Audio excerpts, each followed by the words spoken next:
Ian, so it is something like the genetic memory of the mind. Tom, yes, and if they were in that time period or had some brief connection with it, if it is not completely understood, they may believe that they are of it, for it has not been defined correctly within.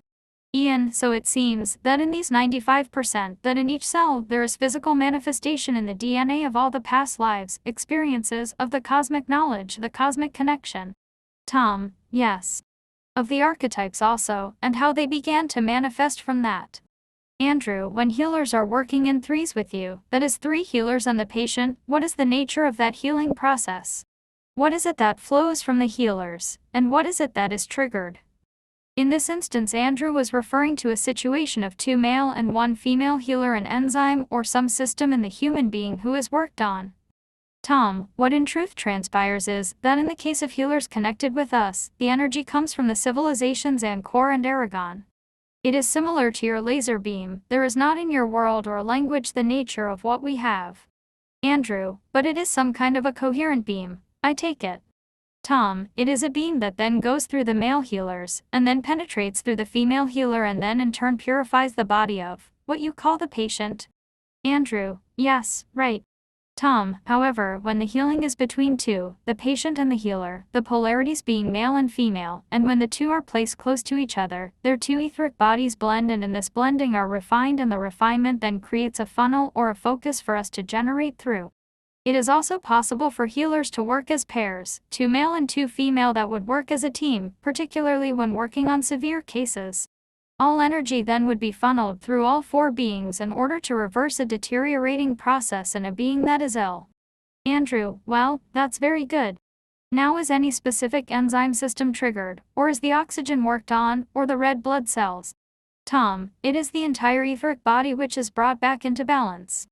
Andrew, I see, the action is etheric, which in turn of course acts upon the biochemical mass, I see.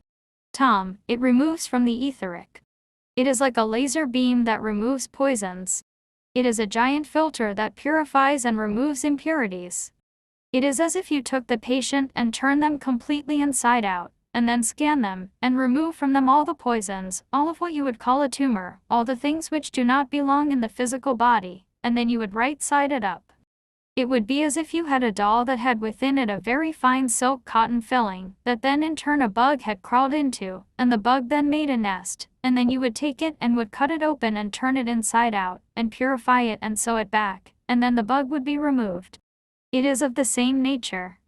David, to what extent is sickness caused by either emotional stress, karma, wear and tear, or learning experiences with other people in relation to these causes?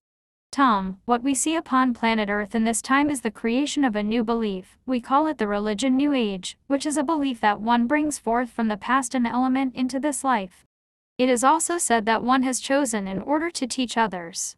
Know this, that most of the illnesses upon this planet are brought about by the peoples of Earth in their error of thinking, their foods, their pollution of lands and waters, by contamination from indestation, by those who make business at the expense of humankind. There is a portion created by stress of emotion, there is another portion created by stress involved in pleasing others. We speak now of youth. There is also a portion created by conditioning in the brain during the time of youth, but the greatest portion is created out of planet Earth. I will explain. Humankind was meant to be born to live a full, fruitful, healthy, non-disease life, and in the passing of the physical body, not to have aging or suffering as now exist, but to pass on quietly in sleep, after a good portion of 100 years. It is always in the last years that knowledge and wisdom are brought together. But humankind has lost that for many reasons, those that we have spoken of, and also it has become a collective thought that all must be ill and aging. It is difficult to override that. Yes. David, when, for example, a body has created calcification because of a bone spur, is it possible to alter matter just from thought? Tom, yes. It is possible through proper nutritionals, through supplements of vitamin, through your elevation of thought and dissolving of this calcium, and also with healings. It is possible. It is best in the process of removing it not to have the ingestation of animal for a portion of time. For the body will begin to consume the calcium then, yes. Ian, you said in the past that errors in thinking cause diseases within the human being. So I wondered what the relationship is of these energies, what the process is, from thought process to physical manifestation. Because I guess there is a relationship also with magnetic energies and low-frequency energies, and also with the etheric energies. So how does this all fit together? Tom, in the beginning there was purity and purity of thought. When you do a major thing that is against self or universe or the creator, the internal knowledge of the cell begins to react. You call this guilt in your world, but we know it as a form of opposition destruction. Altia and Aragon have said to tell you that all of it comes from a base of fear. Therefore it penetrates into the etheric and it tarnishes, so the magnetic field is dimmed, and it can be penetrated or contaminated, and what you call scalar ELF. Ian, yes, extra low frequency waves. Tom. These pick up energies, and they can then penetrate and contaminate the etheric. If you place upon your body a crystal consciousness with crystalline structure, then ELF cannot contaminate. What takes place with contamination and the dimming of the magnetic and the penetration of the etheric is a wild cell. And it then bores a nest within and begins to drain life energy force. Ian, yes, so this is like the beginning of a cancer, in our words. Tom, yes, also cancer can be brought about in error of thinking by mass humankind, which is connected with contamination of environment. Ian, you mean, if the mass of humanity is thinking in error, it reflects in the environment. Tom, yes. If environmental contamination is brought about by visual contamination, this also then penetrates the etheric. So it may be this, you may not be in error of thinking, but the etheric is bombarded and penetrated, from the collective. Then contamination can come into being. That all comes from error in thinking because humankind thinks that they can do as they wish with planet Earth. By creating destructive devices. Humankind was not created for suffering, humankind was not created for disease, humankind was not created for destruction. Humankind was created for the joy and glory of the Creator, who in truth is humankind. Do you understand that you created us? Ian, yes, in a very abstract sense, we can understand it. Tom, you also understand that you created the Creator. Ian, yes. Tom, therefore you are the Creator. Ian, it's hard to get, but we have a sense of that, yes. Tom, so what is important is to know that upon earth you are the Creator that created you?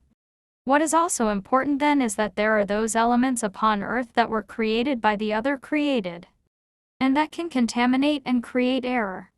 Ian, yes. That's the difficult part for me. Tom, for the basic element of humankind is attempting at all times to strive to its higher self, and it is confused because the density of earth helps the power in opposition to the higher self. Ian, yes, they mix it up. Tom, that is correct. You also know that with your power, which is infinite, all can be changed. You know in science that if you place a drop of one item it can change the properties of the whole. Ian, yes, I wondered about that, and it's great you confirm this. This is absolutely how it goes, yes. Tom, therefore realize that those of ours can change the whole.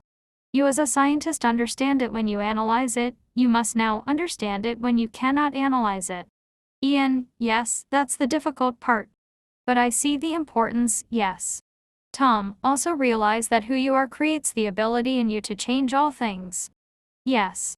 A portion of the bottlenecking on planet Earth now comes from the New Age movement, from the releasing of inhibitions and the desire to be again upon Earth, in the belief that the physical reality of planet Earth is the only reality, and then becoming subjugated to the desire. Therefore the New Age, which is to teach planet Earth to go forward into growth, has actually stopped it. John, is it also cutting off contact with you? There's some idea in the New Age movement that we can go do it ourselves, do our own thing. Tom, it is not possible to go it alone. The problem in the thinking of the New Age is that, if you think something away, it will go away. Therefore it invalidates others for whom it did not go away. What it then implies is that you are not pure enough, your thinking is not clean enough, you do not have the techniques. This is in great error, and instead of supporting, enlightening and being joyful, it brings about more guilt. It also is an example of the belief that if you have knowledge of the mind, you can overcome all possibilities. Those of humankind who have lost a child that are in New Age, they have two choices to assume, one that the child was not deserving to live, for it perhaps came in with a predisposition of debts owed, or that its demise came about because of some inadequacy within them, not being able to sustain it. Both thinking are in error. If you become trapped in the past, then your understanding of the future has no value. What is also important is the understanding of the cosmology of what you term the hierarchical situation of the universe. We do not like that term hierarchical. But to understand that there are other physical civilizations that are attempting to bring benefit, that there was also the seeding, and to understand that the 24 civilizations are what they call the 24 elders in the Book of Revelations. What is important is to begin to clarify the errors that have crept into the religious aspect that holds man in bondage. It is only in the asking that you do the receiving. Know also, it is time for humankind to understand that they are of us and must be freed from the burden of poverty. Remember, it is some religious leaders that have created the idea in humankind that it is more worthy to be less, to be poor. It was their way of controlling humankind. If you must continuously struggle for existence, then those who are close to you, and the environment that surrounds you becomes less. This does not give you the freedom to serve properly. We would that all of humankind be joyful. We also know that because humankind can believe and understand that your earthly realms are the reality, the error creeps in, and the confusion. But know that if you focus yourselves with each other, the burden of error can be removed, and the understanding of the true self and your service can be revealed for utilization. It is a time of celebration, in the beginning of its opening into the reality of its rightful position in the universe. It is the planet of free will, of choice, and it has been kept in a form of density which has entrapped souls in rebirth recycling. It is now coming into a state of true consciousness. There are those amongst you that have great joy for Earth, and there are those who do not have, who relate in discomfort to the planet. It is time for humankind to understand that Earth was created to be the true paradise, and for that purpose the variety and beauty were created, for experiencing your physical, with the spiritual aspects of humankind. In times past, the density upon your planet Earth helped to influence an entrapment and soul recycling. Philip, you mentioned about our no longer having the excuse that things are the way that they are, and my question is around how I, in my own life, often say, well, I do that because I'm human. And I was reading in the Bible a passage which said we should be like our Father in heaven who is perfect. Tom, is that not what the striving is for? Is it not a religious element that has entrapped humankind and given a rationale for outcop? I have confused you. Philip, I'm not sure about your saying that religion has caused that to happen. Tom, there are those forms of religion which say also it is human to err, but within the human being is contained the divinity of creation. Therefore it is not a truism that it is human to err, it is a mistruism. Philip, what is it that we can do if there has been a shift to become more aware of our divinity, that I am divine and focused more on that than on my human nature? Tom, you insist you have a human nature. Laughter. Philip, I don't want to insist, it's just what it seems like. Tom, you know you have a divine nature. Philip, I'm aware of it. Tom, you know. Philip, yes. Tom, you know when you have created error. Philip, often. Tom, and just as humankind creates habitual methods of living identity, it is necessary to attempt to remove the habitual nature and to replace them with the divine being that you are. This acceptance of the divinity within you is a beginning. Do not blame yourself when you have erred, but make a position to not repeat it. Always function from the center of your being, in integrity.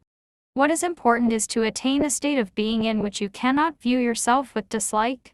Also, it is important that honesty is functional. You see, there is confusion in humankind, and we have hesitated to speak of honesty, for they then will utilize it in error. It is important to understand that in honesty there must also be wisdom. Therefore, in one form of honesty, you must never take what is another's. You all know this. Humankind makes an error by embarrassing others and then saying I am honest. They are not. That is not what we mean, do you understand?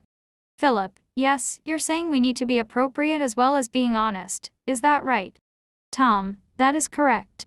And find a method of communication and behavior that is consistent with your integrity, and with wisdom. That is difficult, is it not? All laughter. Tom, know this, as you now understand your divinity, you must also understand you contain the elements of wisdom. Knowledge is gained from educational methods, but wisdom is innate.